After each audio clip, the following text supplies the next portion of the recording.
यात्रा में आज हमारे मेहमान हैं सीपीआई बिहार के स्टेट कमेटी के मेंबर जितेंद्र कुमार और पटना के सीनियर सहाफ़ी अनिश अंगूर जी।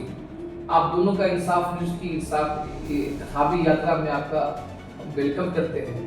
सर, सवाल मेरा आप दोनों हजरात से ये है कि जिस तरह से महागठबंधन में आखिरी वक्त में ऐसा लगा था कि महागठबंधन का बिल्कुल हवा चल रहा, लेकिन आते आते जब तारीख का ऐलान हुआ महागठबंधन में आपस में बहुत सरप्रबल था। इस सरप्रबल का इंतखाब के रिजल्ट पे क्या असर पड़ने वाला है? देखिए, ऐसा है कि ये सिर्फ महागठबंधन में ही नहीं हुआ। एनडीए भी 2 दिन पहले फाइनलाइज किया है, 2 दिन बाद हम लोगों ने किया है जी। और इसका असर चुनाव पर कोई खास नहीं पड़ता है। सवाल मुद्दे का होता है, जो समस्याएं हैं और जिसको लेकर आप जनता के बीच जा रहे हैं, प्रमुख चीज वो है। 2 दिन एक दिन आगे पीछे होना कोई बड़ी बात नहीं है।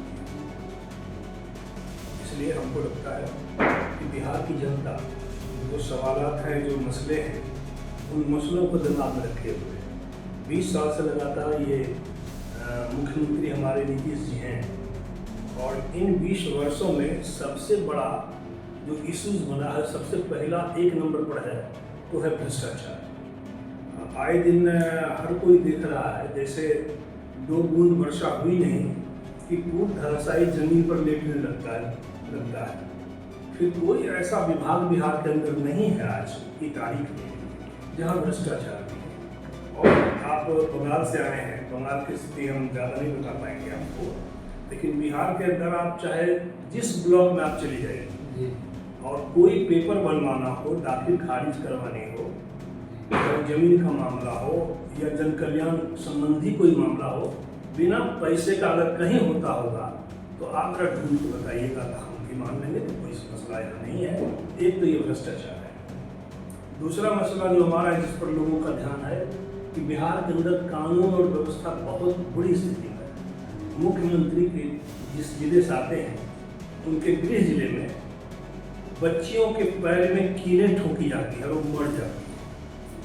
90 साल के वृद्धाओं के साथ यहाँ बलात्कार हो जाता है, सामूहिक बलात्कार होता है, अपराधी घूमता रहता है। फिर लोगों को रोजगार नहीं है। अभी आप देखेंगे ट्रेन में तो हजारों हजार बल्कि लाखों की संख्या में कुल मिलाकर कहिए तो लोग जो माइग्रेट करते हैं, जो बाहर कमाने जाते हैं, अभी उनका आना जाना लगा हुआ है।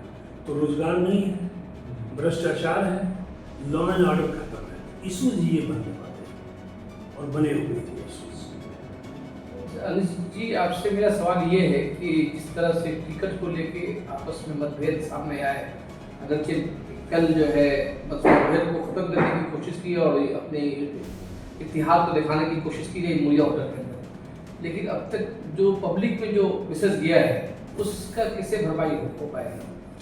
देखिए, जहाँ तक आप कह रहे हैं भरपाई कैसे क्षतिपूर्ति हो, कम्युनिस्ट पार्टियों को छोड़कर, सीपीआई सीपीएम को छोड़कर जितनी पार्टियां हैं जो पूंजीपतियों के पैसे से चलती हैं, चाहे भाजपा हो, चाहे राजद हो, कांग्रेस हो, सपा हो, तृणमूल कांग्रेस हो, भ्रष्टाचार पूंजीपति जो आपको पैसा देगा उसी में टिका। वो आपको पैसा देगा, कहा जाता है one who feeds you controls you. तो जो आपको पैसा देगा भ्रष्टाचार यहीं से चलेगा।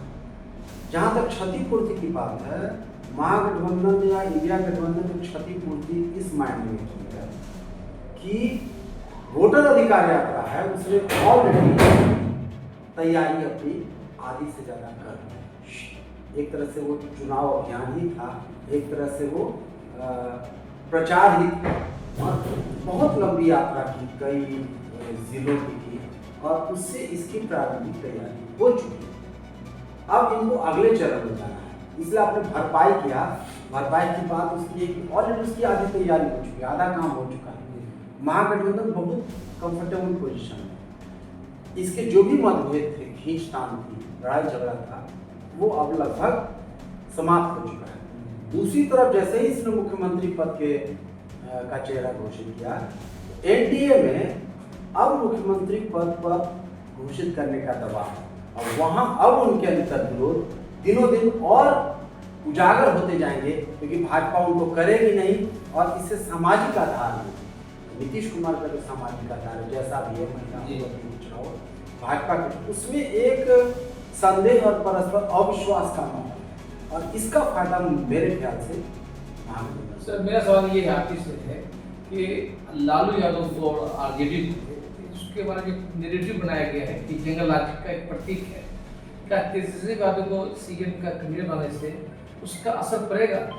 देखिए, महागठबंधन को, तेजस्वी राज के शासन को जंगल राज कहने के बाद आप जंगल राज के बदले जल्लाद राज तो नहीं ना, भाजपा का राज जल्लाद राज। जहाँ तक उसकी बात है, पहली बार 90 के बाद पिछड़े और दलितों का राज, तो जो पुरानी शक्तियाँ थी, वर्चस्वशाली शक्तियाँ थी, उनकी एक कोशिश थी कि उसको रिप्लेस किया गया, तो वो उसको बदनाम करता था। आप जैसे देखिएगा कि भाजपा आई है तो कांग्रेस के 60 साल को कलंकित करती है, अंग्रेज आए तो उसके पहले मुसलमानों का शासन कलंकित किया। तो ये जंगल राज एक जुमला, आप याद रखिए, पहली बार 90 के बाद बहुत बड़े पैमाने पर आप देखिएगा कि जो सबसे वंचित तबके के लोग थे, सबसे शोषित थे, पीड़ित थे, उसमें सबसे बड़ी भूमिका थी कम्युनिस्ट पार्टी में। कम्युनिस्ट पार्टियों के सीपीआई सीपीएम के लगभग 60-70 साल पहले जो जमीन की सामाजिक उत्पीड़न के खिलाफ जो संघर्ष कल्मिनेट हुआ है 90 में लालू यादव के आने से, वो लालू यादव का संघर्ष नहीं था, सीपीआई सीपीएम का संघर्ष था। अब वो जो आगे बढ़ी पकड़े, सत्ता में आए, पहले आप सत्ता में नहीं थे, तो जब भी आप सत्ता में आएंगे तो आपको कलंकित करेगा, जंगल राज है, वहाँ आप कहिएगा कि लॉ एंड ऑर्डर, ये तो देखने की बात है। नेशनल क्राइम रिकॉर्ड ब्यूरो का डेटा है, आप 90 से 2005 के बीच जिसको जंगल राज था, उसका तुलना कीजिए आप मध्य प्रदेश से, राजस्थान से, उत्तर प्रदेश से, क्या आपको डेटा मिल जाएगा? जंगल राज इसलिए कहता है, अगर कोई अपराध था, ऐसा नहीं था कि अपराध नहीं, कोई आदर्श स्थिति थी, बहुत अच्छी थी, बहुत कमियां, लेकिन उसके खिलाफ रेसिस्टेंस भी बहुत। जैसे मान लीजिए मध्य प्रदेश में 10-10 हत्या हुई, कोई आवाज नहीं, यहाँ उसके खिलाफ आवाज है, लड़ाई झगड़ा है, प्रतिरोध है, इससे एक इशू बनता है, इसको ये लोग जंगल राज के रूप में कहते हैं। मान लीजिए कि अगर वो जंगल राज था, इनका राज तो जल्लाद राज है, तो क्या हम जंगल राज छोड़ के जल्लाद राज को सपोर्ट करें? सर आपसे मेरा सवाल है कि जो कम्युनिस्ट मूवमेंट है बिहार में, आखिर जैसे जैसे वक्त गुजर रहा है, लग रहा है कि कम्युनिस्ट मूवमेंट बिहार से गायब हो चुकी है, और अब आप जिसको आप पूंजीवाद बोलते हैं, कांग्रेस को, आरजेडी को, उसके साथ आप इलेक्शन लड़ने के लिए मजबूर हैं। तो क्या आप जब साथ में चल रहे हैं तो आप भी कलंकित तो नहीं हो जाएंगे पूंजीवाद से? ये तो सवाल ही नहीं उठता है। जैसे हमारा जो कुछ क्षण दिखता है, सचमुच हम कमजोर पड़े हैं, लेकिन कमजोर पड़े हैं तो ऐसा नहीं है कि हम लड़ नहीं रहे हैं। अभी भी आप देखेंगे, चाहे वो प्रखंड स्तर पर हो, जिला स्तर पर हो, हमारी भागीदारी लड़ाइयों में बल्कि सबसे अगुवाई की रही है। अनेकों सवाल पर जो लोकल इश्यूज होते हैं, जो पंचायतों में भ्रष्टाचार है, ब्लॉक के अंदर जो भ्रष्टाचार है, योजनाओं में लूट है, कल्याणकारी जो सवाल होते हैं, कम्युनिस्ट पार्टियों का ही, सीपीआई का, आप देखेंगे कि ज़्यादा बुलंद आवाज़ रही है आंदोलन में। फर्क क्या आया है? फर्क आया है तो उसकी वजह तो कोई होगी। फर्क का वजह ये आया है कि हम लोग कुछ महीने में पीछे हैं, हमारे पास संसाधनों का अभाव है, हम उनकी आवाज़ उठाते हैं जिनकी आवाज़ बंद करने की कोशिश ये सारे लोग करते हैं। और जो जाति और धर्म के नाम पर जो बंटवारा किया गया है आम लोगों को, उस लिहाज से हम जाति और धर्म की बात तो उससे हम पहला मनुष्य को रखते हैं, आदमी रखते हैं, ऊपर होता है, उसके बाद हम जाति और धर्म में जाता है। लेकिन ये टचिंग आप देखिए, बिहार के अंदर चुनाव जब आने का तिथि निर्धारित होता है तो बगल में ही यहाँ पर सारी पॉलिटिकल पार्टीज का ऑफिस है और एक मैदान है, हाई स्कूल यहाँ पर है, वहाँ पर हर जाति का मेला होता है। उसको पैसा कौन एक्सपोज कर दे रहा है, जानना पड़ेगा ना। बड़े बड़े होर्डिंग लगते हैं, बड़ी तैयारियाँ होती है, बड़ी बड़ी गाड़ियाँ आती हैं। इस लिहाज से देखेंगे आप कि ये तमाम लोग दूसरे के पैसे पर समाज को बांट रहे हैं। हम बांटने का काम कर ही नहीं सकते हैं, यह भी एक वजह है कि हम आज थोड़ा कमजोर दिखते हैं। तो मेरा सवाल आपसे ये है कि 90 के बाद बिहार में जात पात की संस्कृति तेजी आई है, उस जात पात की सियासत में नीतीश कुमार ने एक और कदम आगे बढ़ाया, अति पिछड़ा महादलित हुई। उसका बीजेपी ने जात पात की सियासत में मजहब को भी जोड़ दिया। उस पूरी सियासत में लेफ्ट कहाँ पे खड़ा है? देखिए, हम तो और हम सवाल कैसे कर पाएंगे? बुनियादी रूप से ये लड़ाई गांधी जी के बारे में कहा जाता है कि इन्होंने हरिजन जी उद्धार आंदोलन चलाया, जी तो गांधी एक पर्सनैलिटी थे देश के अंदर। जी दूसरी बात अगर कही जा सकती है कोई बात इस महीने में, तो कम्युनिस्ट पार्टी छोड़कर कोई पार्टी बिहार में तो नहीं। हम लोग को मालूम है कि हमारे नेता मुसहरी में मांझी के घर में रहते हैं, खाते थे, आज भी बैठते खाते हैं। तो इस लिहाज से उनकी आवाज़ हमने उठाई है और आज भी हमें ईमानदारी से लड़ रहे हैं। ये आप देखिए, आप जीतन राम मांझी जी हैं, जी अभी एनडीए की घटक हो गए। जी ये जीतन राम मांझी, इनका परिवार तो सब चला गया, जी मतलब गद्दी मिल गई। आज का राजा महाराजा ये तथाकथित यही लोग हैं ना। जी एमपी बन जाओ, एमएलए बन जाओ, तो बेटा भी चुनाव लड़ेगा, हम केंद्र में मंत्री रहेंगे, हमारी बहू चुनाव लड़ेगी, हमारी समधन चुनाव लड़ेगी, और उसके आने वाले जनरेशन अगर नाती पोता जो भी जन्म ले लिया होगा उसके नाम ये सीट सुरक्षित रख लें अगर इनका बस चले तो। इस लिहाज से कहिएगा कि हमारी भूमिका इस मायने में, चाहे वो महादलित दलित की बात आती, तो दलित होता था, महादलित बना करके किसको नोसाइड किया है? दलितों में भी डिवीजन खड़ा है। और जातीय जो मुखौटा है इनका, उस मुखौटे एक मुखौटे खड़ा कर दो उस जाति का, तय बात होगी कि उसकी तरफ आकर्षित लोग होंगे, देखेंगे। मैं भी गाँव का आदमी हूँ, जिस गाँव में हमने जन्म लिया वहाँ भी जाता हूँ, आदमी पार्टी से बन जाता हूँ, तो हम तो देखते हैं। हमको पूछा, कल एक बैठक में था, वो मांझी हमारा कामेट था, उसने कहा कि गांव में कोई बात होती है तो पार्टी हमारी यहाँ मदद करती है, मांझी जी चाहते नहीं है। उनका वही उन्हीं का लफ्ज है, तो उनका परिवार सब चला गया है स्वर्ग, वो राजा बन गए। तो इसलिए महादलितों में भी दलित नाम पर, महादलित नाम पर बंटवारा किया है। वही पिछड़ा, अति पिछड़ों को इन्होंने क्या दिया है? पिछड़ों को क्या दिया है? अपने ही समुदाय को अगर ये बहुत ऊंचाई पर ले जाते, रोजगार दे दिए होते, नौकरी मिलती, उनके संकटों को कम कर देते, तो एक बात हो, चलो समाज का एक तबका तो ऊंचा आया, एक जगह पे आया, लेकिन वो भी नहीं। लेकिन सिर्फ ये इस्तेमाल की राजनीति की जाती है जाति और धर्म का। अब ये बोलते हैं कि हिंदुओं में बाइफर्केशन ना करो। अरे तुम तो आदमी मंदिर घुसने नहीं देते हो दलितों को, तुम तो मजहब के नाम पर लड़ाने का सिर्फ कोशिश कर रहे हो। तो ये कहते हैं हिंदू एकता किस बात का हिंदू एकता कर रहे हैं? शोषण मनुवाद को ब्राह्मण वाद होता है, ब्राह्मण के खिलाफ हम लोग नहीं बोलते, ब्राह्मणिज्म के खिलाफ बोलते हैं। तो ये ब्राह्मणवाद को थोप रहे हो, कह रहे हिंदू एकता कैसे होगा? संभव कैसे है? हो ही नहीं सकता, ये संभव ही नहीं है।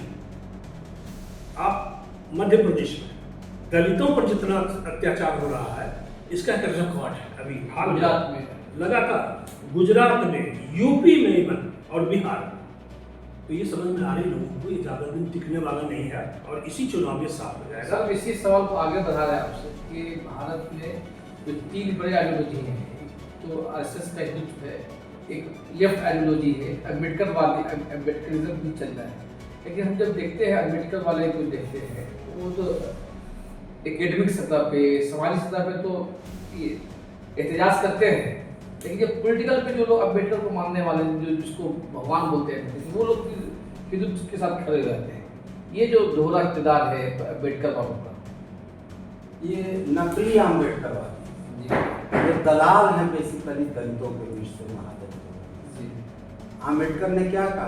उनकी पहली पार्टी थी इंडिपेंडेंट लेवल पार्टी, 1937 में बनाई, उसका झंडा लाल झंडा इस्तेमाल करते हैं? नहीं करते। उसने 2 भारत के दुश्मन बनाए, पूंजीवाद और ब्राह्मणवाद। ये ब्राह्मणवाद से लड़ते हैं, लेकिन पूंजीवाद का नाम लेने में उनकी जबान लड़ते हैं। उसी ब्राह्मणवाद की पार्टी हिंदुत्व पार्टी ब्राह्मणिज्म है। ब्राह्मणवाद बुनियादी चीज नहीं, बुनियादी चीज पूंजीवाद। अच्छा, क्योंकि ब्राह्मणवाद को टिका के रखता है। ब्राह्मणवाद 24 घंटे नहीं टिक पाएगा अगर उसको उसका भौतिक आधार पूंजीवाद उसको खींच ले तो। जैसे मध्यकाल में सामंतवाद ने ब्राह्मणवाद को आर्थिक आधार, भौतिक आधार को दिया कराया। पूंजीवाद उसकी नाभि है, पूंजीवाद उसकी आत्मा है। ब्राह्मणवाद से आप 2000 साल तक लड़ते रहेंगे, कुछ नहीं होगा अनलेस की पूंजीवाद पर हमला करें। पूंजीवाद को कोई फर्क नहीं पड़ता, ब्राह्मणों को गाली दे, ब्राह्मणवाद को गाली दे। पूंजीपतियों के मुनाफे पर कोई नियंत्रण नहीं होना चाहिए। पूंजीपतियों का जो शासन है वो अबाध गति से बढ़ता रहे, उनको कोई दिक्कत नहीं। इसलिए पैसे पर खरीद लिए जाते हैं और ये अम्बेडकर का नाम लेके बेचते हैं, नकली अम्बेडकरवादी और दलितों के बीच के दलाल हैं जो हिंदुत्व के इसमें चले जाते हैं।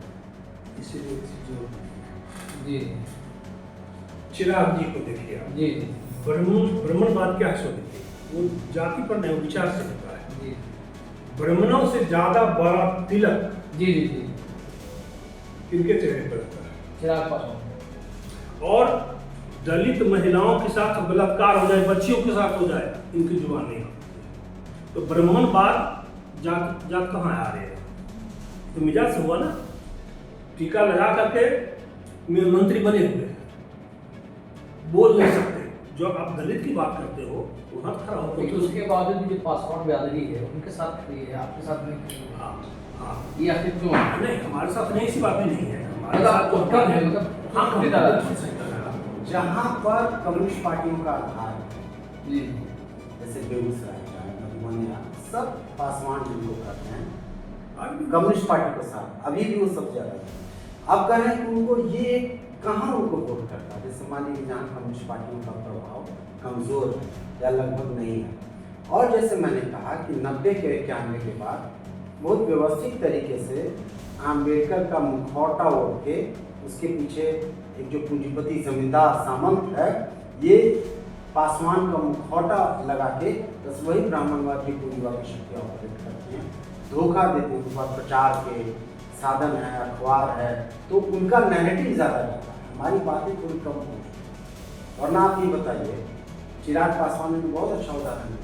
सारे जितने रिएक्शनरीज हैं अपर कास्ट के, मोस्ट खूंखार निशंस ब्राह्मणवादी उसकी पार्टी में क्या कर रहे हैं?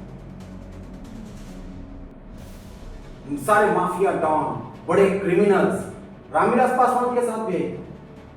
कभी वो पासवानों को आगे नहीं बढ़े, प्राइवेट लिमिटेड कंपनी है, चाहे वो बनेगा, उसका बेटा बनेगा, उसका भाई बनेगा, उसका भतीजा बनेगा, उसका बहनोई बनेगा, कहाँ भी पासवान का नहीं। तो बहुत आप देखिए सीपीआई को इसी चुनाव में मोहित पासवान को खड़ा किया, सूर्यकांत पासवान को खड़ा किया, जानकी पासवान हमारे बड़े लीडर है, लेकिन इनका नाम नहीं है।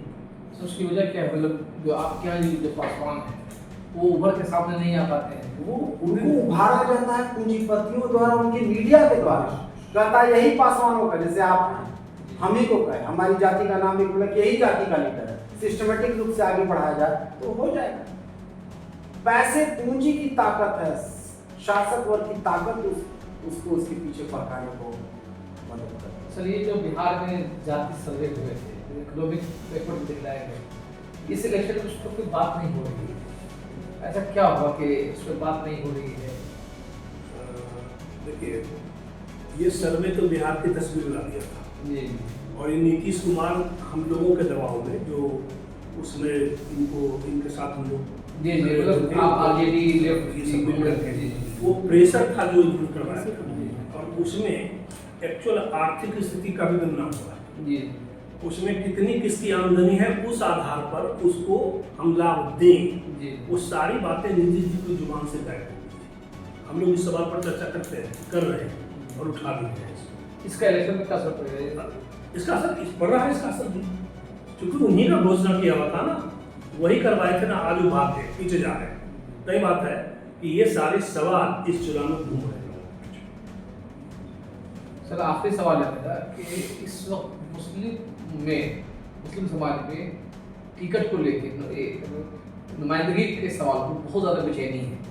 जैसे साइनी को बनाया गया, तो क्या महागठबंधन मुस्लिम समाज की इस मायूसी को किस तरह से हैंडल करेगा? मुस्लिम समाज में मायूसी, मुस्लिम समाज को हाशिए पर डाले जाने में सबसे प्रधान कारक है केंद्र में मोदी का सत्ताधीश। जी अब जब भारतीय जनता पार्टी लगातार मुसलमानों की घेरेबंदी करके जिस तरह से उनके प्रताड़ित किया गया, उन्हें कई में कलंकित किया गया, ऐसे में जो सेकुलर पार्टी है उन पर उनका यकीन था, भरोसा था। जी और ये जो पार्टियां हैं, चाहे राजद हो या कांग्रेस हो, जी ये हिस्सेदारी की बात करती हैं, पिछड़ों की हिस्सेदारी, अति पिछड़ों की हिस्सेदारी, जी दलितों की हिस्सेदारी, महादलितों की हिस्सेदारी। लेकिन इनका भी रिकॉर्ड मुसलमानों को रिप्रेजेंटेशन देने में बहुत ही खराब है। अगर उनके भीतर अगर ये विवांस आता है, AIMIM को क्यों इतनी ज़्यादा जगह मिलती है? क्योंकि वो उनका जो ये है, मतलब जो उनके जेन्युइन कंसर्न, उनको आप भागीदारी नहीं देते। इसलिए मुसलमानों को लेके जो एक ऐसा एक दूसरी सबसे बड़ी आबादी वाला समुदाय, जिस तरीके से उसे घेरा जा रहा है, उसे हाशिए पर डाला जा रहा है, उसमें उसको रिप्रेजेंटेशन देना, उसकी नुमाइंदगी देनी सबसे इम्पोर्टेंट काम है। इस मामले में तमाम पार्टियां, चाहे राजद हो, कांग्रेस हो, सब की सब फेल रही हैं, उन्हें ज़्यादा हिस्सेदारी दी। आप दोनों का बहुत बहुत शुक्रिया। और मैं इंसाफ न्यूज़ ऑनलाइन के नाज़रीन से दरख्वास्त है कि आप हमारे इस वीडियो को अगर आपको पसंद आए तो कमेंट करके ज़रूर बताएं और हमारे वीडियो ज़्यादा से ज़्यादा शेयर करें और दोस्तों तक पहुँचाएँ। अगर पहली बार देख रहे हैं तो हमें सब्सक्राइब ज़रूर करें। बहुत बहुत शुक्रिया।